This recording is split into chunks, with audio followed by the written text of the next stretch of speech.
Ragatmika Bhakti, which we follow. In verse 299, it says, one is called Sambho Gichamai Bhakti, the other one is called Tadbhav Ichatmika Bhakti. So, Sambho, of course, means enjoying, means amorous, loving affairs of Krishna and the gopis in Vrindavan. Because Raghunath Bhakti is basically following Brajvasis. And then the other type of this amorous love is called Bhav Ichatmika.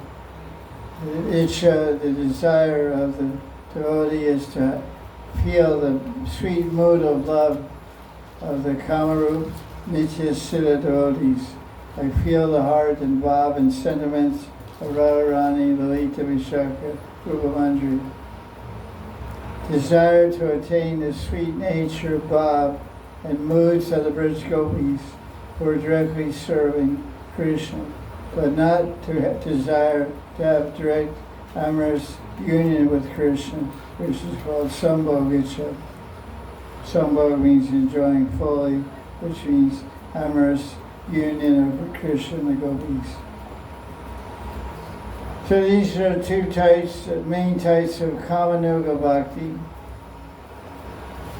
One is desire to have an intimate relation with Krishna, the other is to experience the Bhav. So let's see what commentaries are there by Jiva Goswami and Rupa and Vishwanath Chakravarti.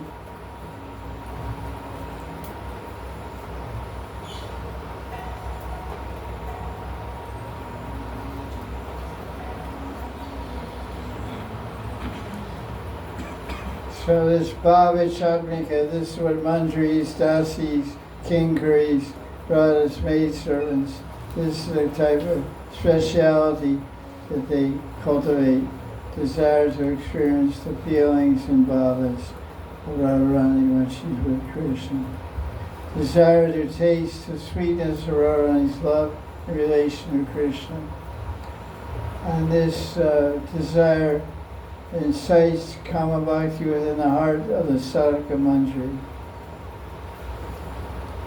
So, Vishwanath Chakravarti's commentary is here.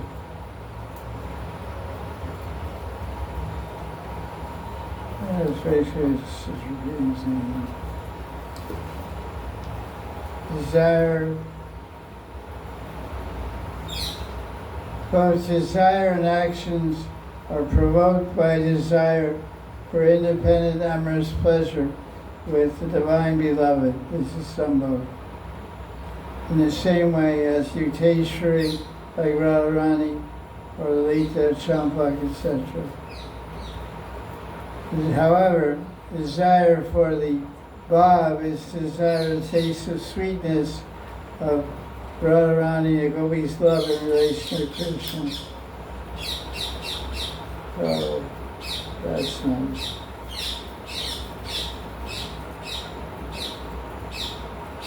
Then the next verse is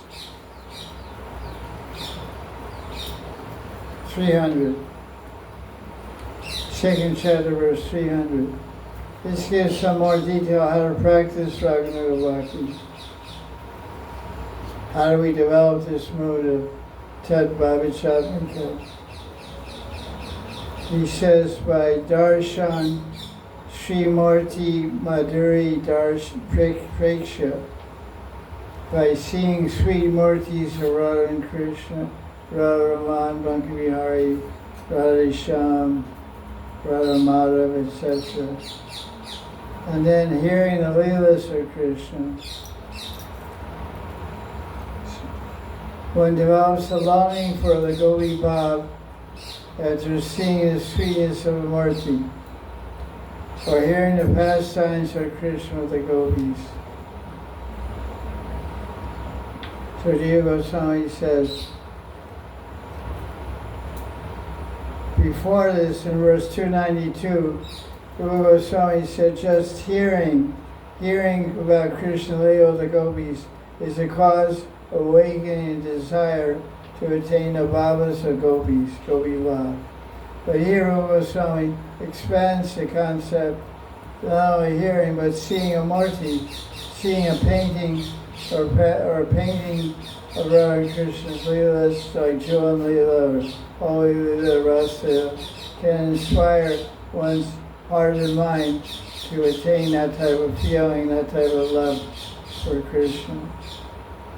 So that's how come paintings. Prabhupada once said that paintings of Krishna Leela are like windows to the spiritual world. So it's not only windows to the spiritual world, they're instigators, they're catalysts to develop Gopi Bhav. A lot of times when people see a painting of Radha and Krishna that moves their heart and mind, they immediately want to take a picture of it. Oh, I want a picture of that. Like some people come in my room, they see a picture of Radharani with a manjari in a cave. This original painting done by, what's that? Yugo Priya. Yugo Priya? Yugo Priya. She lives in Vrindavan. She's a very rasic painter. So people see that and they want to take a picture of it. And they do. Even without asking.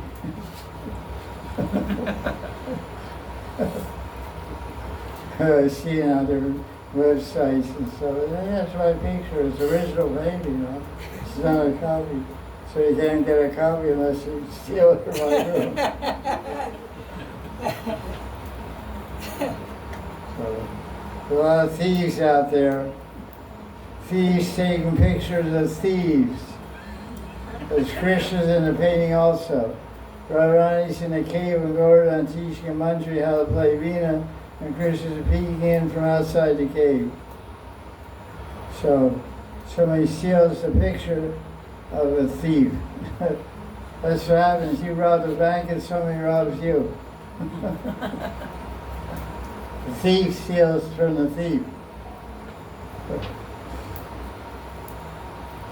So Jiva Goswami says, when one sees the sweetness of a pastime through a painting or deity form, or hear about the sweetness of the love,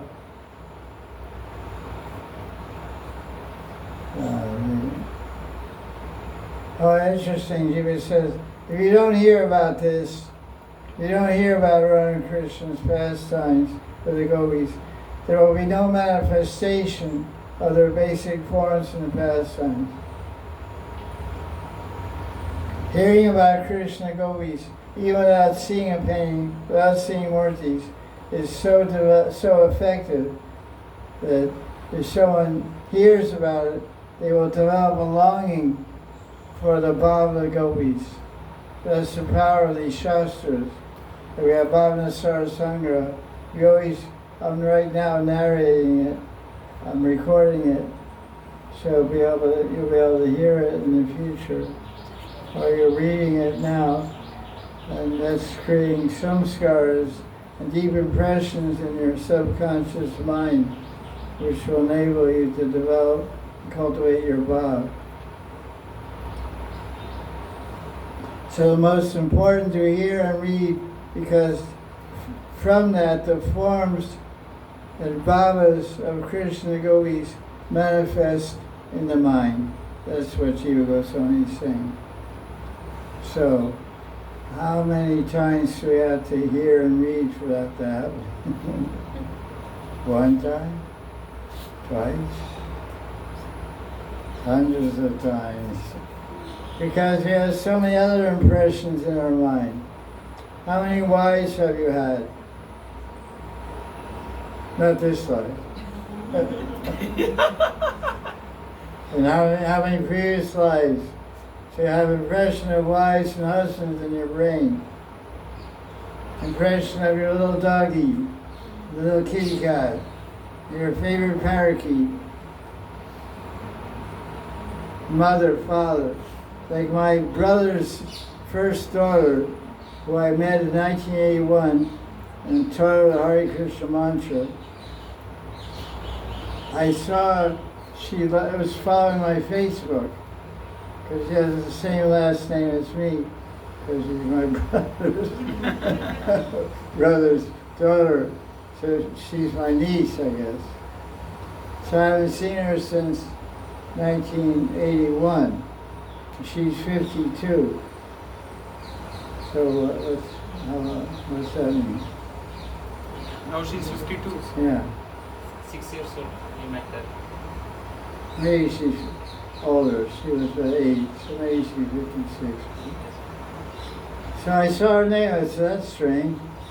She liked the page. So I went to her page. I saw pictures of my mother on the page. I said, oh my God, who's that? I was seeing, I don't have any pictures of my mother. I guess in here I do, but they're kind of foggy out. So I saw them, oh, that's her. I couldn't deny it. So like that, we have to develop deep impressions of Radha and Krishna.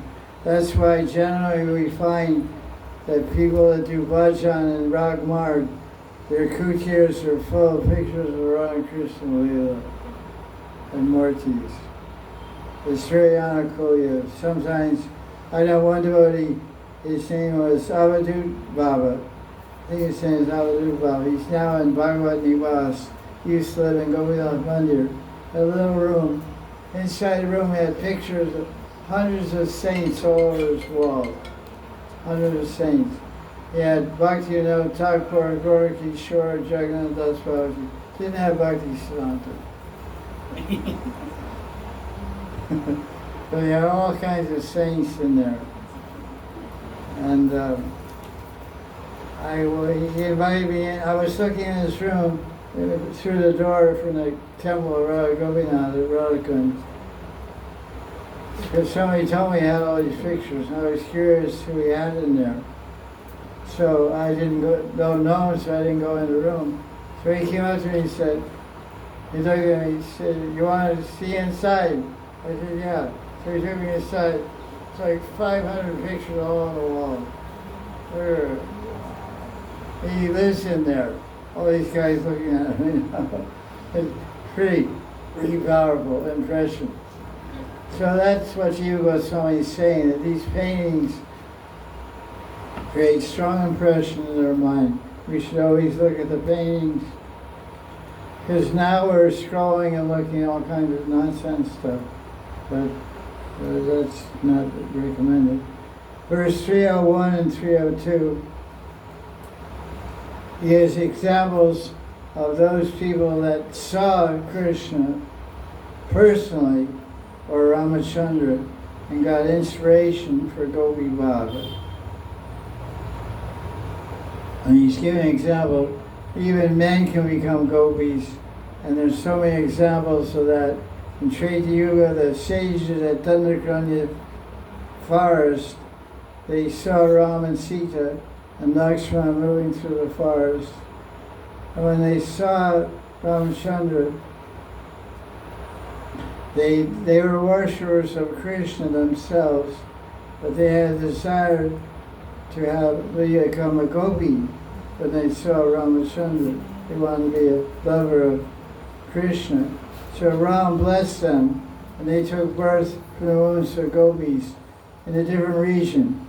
Because it describes in Garga Samhita that some of the gopis came from South India. Their fathers were living in South India somewhere, I forget where, Kerala, way down there somewhere. There was a drought, and someone told some sages that were traveling through there, they said there was a place in North India called Vrindavan. There's a lot of grass there, and a lot of big Ramuna River. There's no drought there. So and a lot of cowherd people and cows are there. So these cowherd men left with their cows and families and moved to Brajmandal. Their wives were pregnant when they moved. When they got here, their wives gave birth to daughters. And they were gopis in the sense that their mother and father were cow people. but they were born in Vrindavan. So they're called Brajagois, or it's called Sadhana Siddha. There's another Rishi-munis that worship Ramachandra. They were from South India. They were born in they were conceived in South India and took birth in Vrindavan. And Krishna Prakat Leela. And Krishna stole their clothes. That's whose clothes he stole. Because they wanted to have Krishna as their husband, like Sita and Ram. So it was kind of a Gandharva marriage, not by official, but by consent. Mutual consent. Not of anybody but the boy and girl. You say yes? I say yes. Okay, yes. Here's a mala. Okay, we're together. Don't tell anybody. It's not on the books. It's off the record.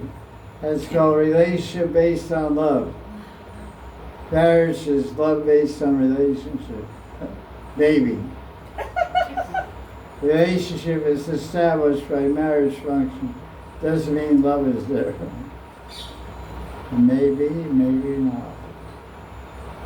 That waits to be seen. So, okay, verse 303. It says, if a person is practicing bhakti, but without following Gopi Bhav, that person will become a queen in Dwarka. So ISKCON is raising a lot of queens. They like Aishwarya also, so it goes together.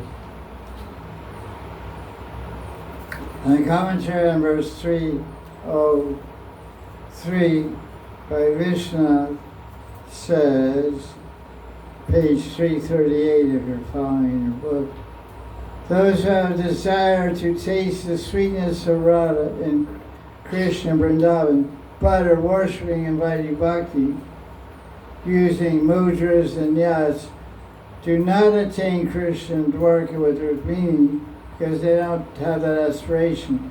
Nor can they attain Radha Krishna Vrindavan, because they're not following Raganuga Bhakti, and they don't have Gopi Bhav. Therefore, they have a predominance of Aishwarya mixed in their puja. So, they attain Radha and Krishna, the Aishwarya portion of Vrindavan called Goloka Vrindavan. They do not attain Vrindavan of pure sweetness. So this also described in Canto 10 and chapter 28, which I forget what that chapter is. I think it's Runa kidnaps Nanda Baba or something like that. So Krishna shows them Goloka and it looks like Vrindavan, but they see all the Shruti-charis are there offering prayers to Krishna. So that's Aishwarya Goloka Vrindavan. So in that same point is described here in Nectar of Bhakti Rasamrita, chapter, section 1, Eastern Division, chapter 2, verse 303, is elaborate description of this idea of Aishwarya, where there's two Vrindavans in the spiritual realm. One is Madhurya Vrindavan with Kunja Leela, Rasa Leela, and all that kind of intimacy, holy Leela. Another is called Aishwarya Vrindavan, which is called Goloka Vrindavan. That's where Radha and Krishna are they're right there, but they're like Murtis. They're not Murtis, they're like a king and a queen. So Vrishvasis worship them and go home and take care of the cows. And, there's no holy Leela in that part. There's no Jal Bihar, there's no Rasa Leela, there's no Bambihar, there's no Hashakela, no Madhavan Leela. And Vishnu says, that place called Krishna Vaikuntha Goloka is a place where Krishna resides with majesty. The 10th canto, chapter 28, verse 16 and 14 and 16 describes how Krishna took all the cowherd men to Goloka of Vaikuntha part which is devoid of the sweetness of Gokul Vrindavan. So, it's a plan of Krishna by Aishwarya. This is quite an astounding point, because mostly for the first 40 years of my experience of Krishna Bhakti, Krishna consciousness, I thought the goal was Goloka Vrindavan, go to the spiritual world. Then I found out there's two Vrindavans. There's not one, there's two. There's a sweet one and a sour one.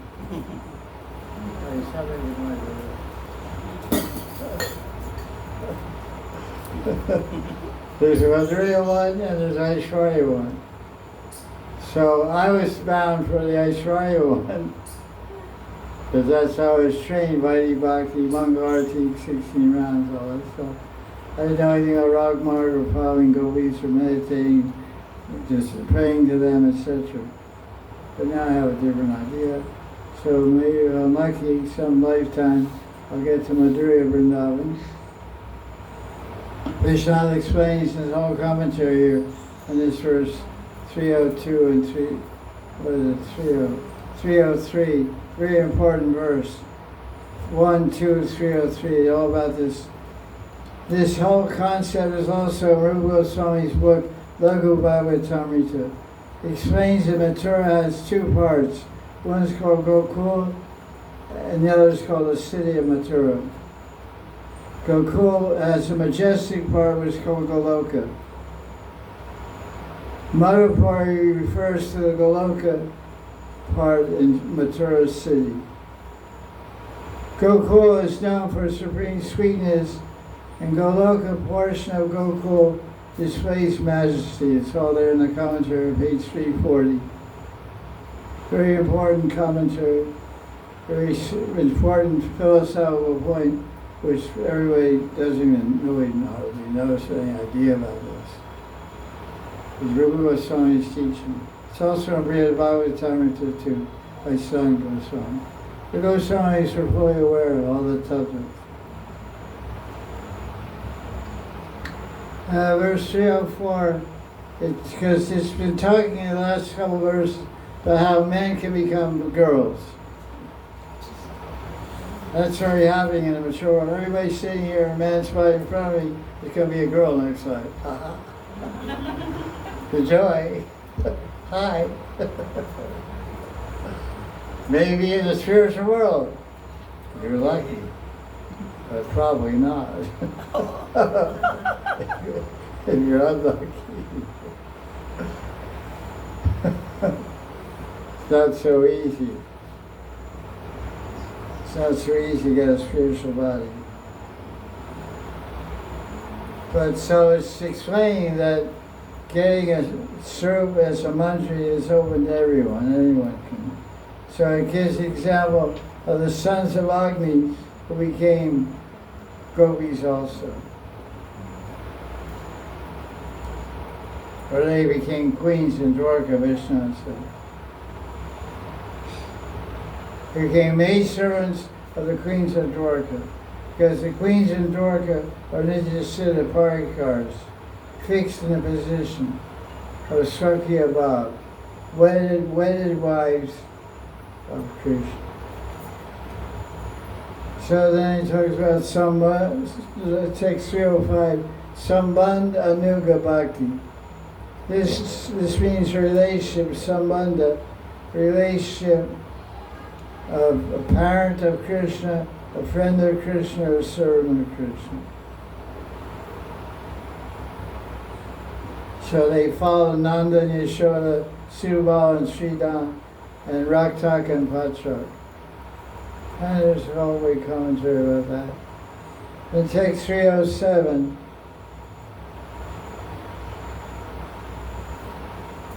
gives an example of Sambandha Nuga Bhakti, Raganuga Bhakti, of a carpenter in Hastinapur who worship a Murti of Krishna as his son.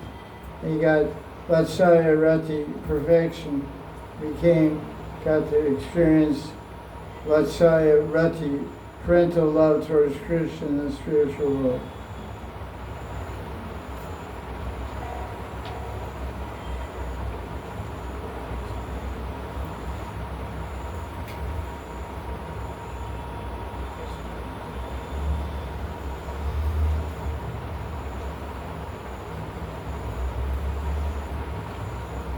Okay, 308.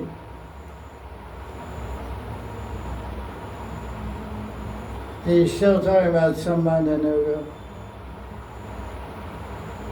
Some people meditate on Krishna as their husband, son, well-wish, or brother, friend, or father. So that's okay. Now this is the last verse of chapter 2. Verse 309.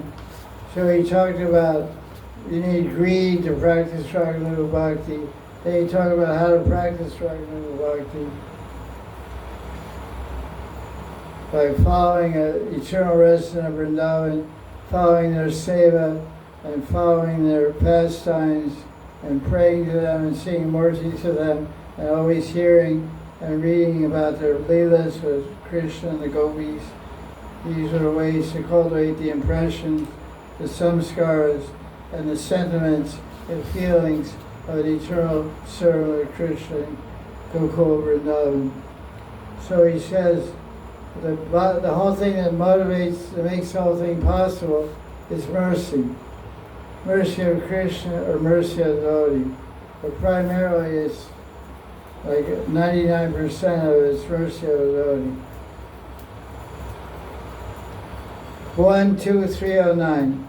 Krishna tad bhakta karunya matra labhaika hetuka. Labhaika hetuka, the only cause of greed is the compassion of a bhakta or Krishna. This marg, this way of Raganuga Bhakti is called pushti marg because it gets nourishment from outside. It's called the path of nourishment. And the pushti marg is also a name, the common name of the Vallabha Charya Vaishnava Sampradaya. They're called pushti margis. They're called pushti margis. And Gaudiya Vaishnavas are called Rag Margis, Raganugiya Bhaktas.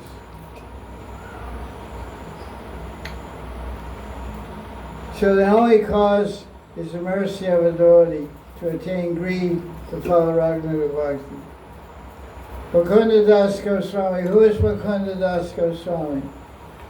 Disciple of Krishna Das Kaviraj. Right. Disciple of Krishna Das Kaviraj Goswami. He wrote a very wonderful commentary on Bhakti Rasa Sindhu, which is available from Gaudiya Math. It was translated by my Gurudev, Pandit Sri Krishna Das Babaji, and published by Bhakti Hridaya Bhan Maharaj, 1969. He says, commentary on this verse 309. Raganuga Bhakti, the supreme cause of awakening a craving, a greed, and interest for this path is grace and compassion of Krishna and the devotee alone. It is only by the mercy of Krishna and the devotee can one awaken intense longing in the heart to follow the footsteps of Nityasiddha, Parishad, or Parikara Braj. There is absolutely no other cause for awakening Raganuga Bhakti.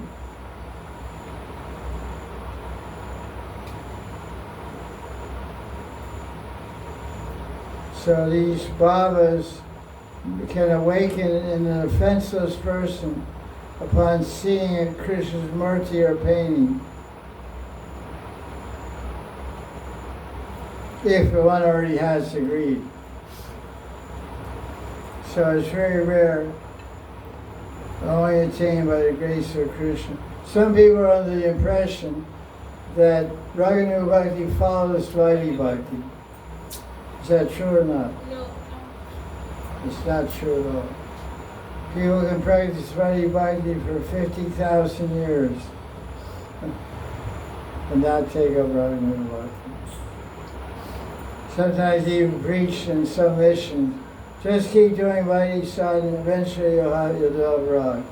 It's not true. It's nowhere told in Shastra. It's very clear proof right here. Krishna Bhakti Krunya Matra. Matra means only. Matra, the Vaika means lova, the greed, the interest, the desire. Hetuka, the cause of that desire, is only compassion. It doesn't say Vaidhi sadhana or anything else. So that's the end of chapter 2. Next week we'll start chapter 3, which is Bhava Bhakti. That chapter that we discussed now was Sadhana Bhakti, which has 2 divisions, Vaidhi sadhana and Raganuga sadhana. That's a very interesting discussion. So you want to read, you can read 10 pages of page 350 to 360, Bhava Bhakti chapter.